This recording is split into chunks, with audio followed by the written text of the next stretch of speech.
Subscribe and share my channel Sudarsana. శ్రీమాత్రే నమః. శ్రీ గురుభ్యో నమః. శ్రీమద్దేవి భాగవతము 7వ స్కందము. పూజా విధానము ఫలశ్రుతి.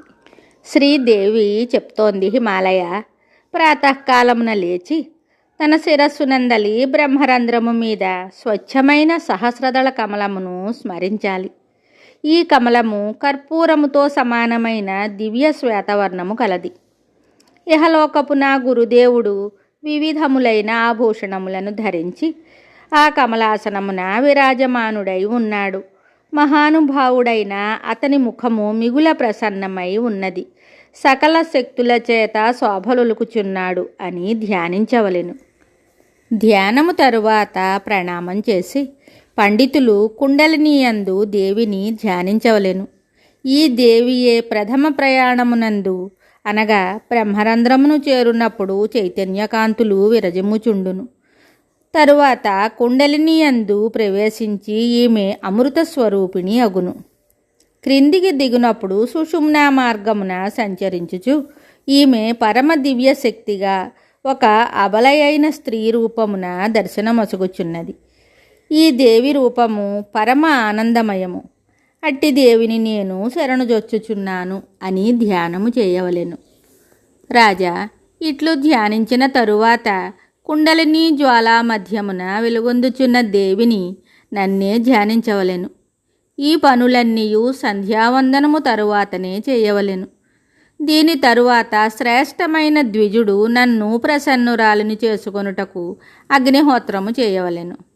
హోమము తరువాత తన ఆసనమున కూర్చొని నా పూజయందు సంలగ్నుడు కావలెను. మొదట భూతశుద్ధి చేసి తరువాత మాతృకాన్యాసము చేయవలెను. మాతృకాన్యాసమునందు మొదట రమ్ ఈ మాయాబీజమును తప్పనిసరిగా ఉచ్చరించవలెను. పూజయందు ప్రతిదినము ఈ న్యాసము జరుగుచుండవలెను. మూలాధారమునందు హకారము, హృదయమందు రకారము, భ్రూమధ్యమునందు ఈకారము, అటులనే మస్తకమునందు హ్రీంకారమును న్యాసము చేయవలెను. ఆయా మంత్రములందు చెప్పినట్లు విధిపూర్వకముగా ఇతర సకల న్యాసములను సంపన్నము చేయవలెను.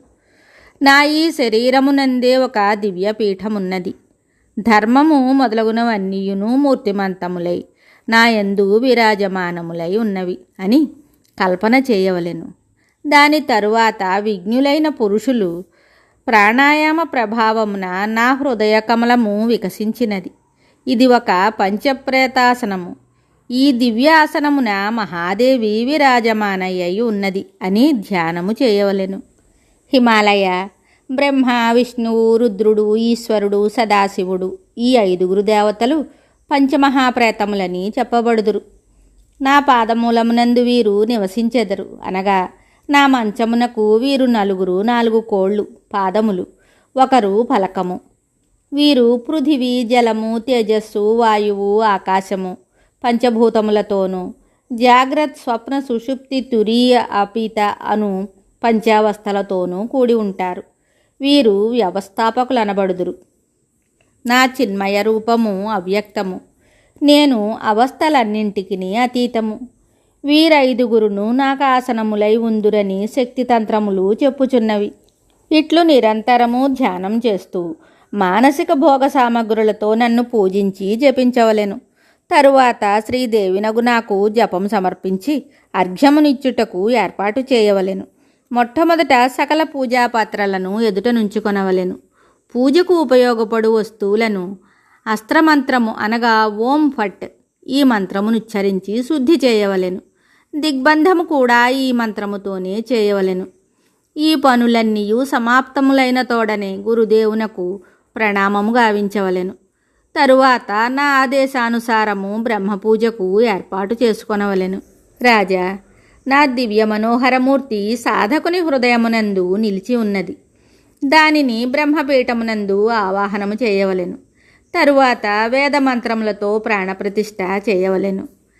ఆసనము, ఆవాహనము, అర్ఘ్యము, పాద్యము, ఆచమనము, స్నానము, వస్త్రదానము ఈ విధులను క్రమముగా సంపన్నము చేయవలెను.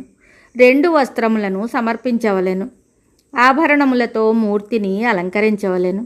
అన్ని విధములైన గంధ పుష్పాది వస్తువులతో తన భక్తికి అనుగుణముగా దేవికి సమర్పించవలెను. దీని తరువాత మంత్రమునందు లిఖించిన ఆవరణ దేవతలను విధి విధానముగా పూజింపవలెను. ప్రతిదినము పూజ చేయలేకపోయినచో శుక్రవారము నాడు పూజ చేయుట తప్పనిసరి అను నియమము ఏర్పరచుకొనవలెను. ఇప్పుడు పైన చెప్పిన ఆవరణ దేవతల ప్రసంగమును తెలిపెదను. మొదట మూలదేవిని భావన చేయవలెను. ఈ దేవి మిగుల ప్రకాశవంతమైనది. ఈమె యొక్క ప్రకాశపుంజము 3 లోకములందు వ్యాపించి ఉన్నది. ఇట్లు చింతన చేసి ఆ దేవికి ఆసనము, అర్ఘ్యపాద్యములు, ఆచమనము, నైవేద్య తాంబూలాదులను సమర్పించవలెను. తదుపరి శ్రీచక్రమందున్న ఆవరణ దేవతలను చక్కగా పూజించవలెను. తరువాత మూలదేవియగు రాజరాజేశ్వరీదేవిని పూజించవలెను. పుష్పములు, చందనము, ధూపములు, వస్త్రము, నైవేద్యము, తాంబూలము, దక్షిణాదులతో నన్ను సంతుష్టపరచవలను. పర్వతరాజ, తరువాత నీవు రచించిన దేవీ సహస్రనామములతో నన్ను సంతోషపెట్టవలెను. రాజా, కవచము అటులనే అహం రుద్రేభిః ఈ సూక్తముతో, అటులనే దేవి అథర్వ శీర్ష మంత్రములతో, మహావిద్యాను ప్రముఖ మంత్రములతో నన్ను పదే పదే ప్రసన్నురాలను చేసుకొనుము. తన హృదయమును ప్రేమరసముతో తడిపి అపరాధములు క్షమించమని జగదంబనగు నన్ను ప్రార్థించవలెను. సకలాంగములు పులకితములు కాగా అశ్రువులు స్రవించవలెను. కంఠము గద్గదికము కావలెను. పదే పదే నృత్యగానములచే నన్ను సంతోషపెట్టవలెను. సకల వేదములు పురాణములు నా యశస్సునే వర్ణించుచుండును. నేను వాటికి అధిష్టాత్రిని కనుక ఆ వేదములు పురాణముల సహయోగముతో నన్ను సంతోషపరచవలెను. తన సర్వస్వమును తన శరీరమును కూడా నాకు నిత్యము అర్పించవలెను. తదనంతరము నిత్య హోమము చేయవలెను. బ్రాహ్మణులకు, ముత్తైదువులకు, స్త్రీలకు భోజనము పెట్టవలెను. అజ్ఞానులైన చిన్న చిన్న బాలకులను కూడా దేవీ స్వరూపులుగా నుంచి భోజనము చేయించవలెను.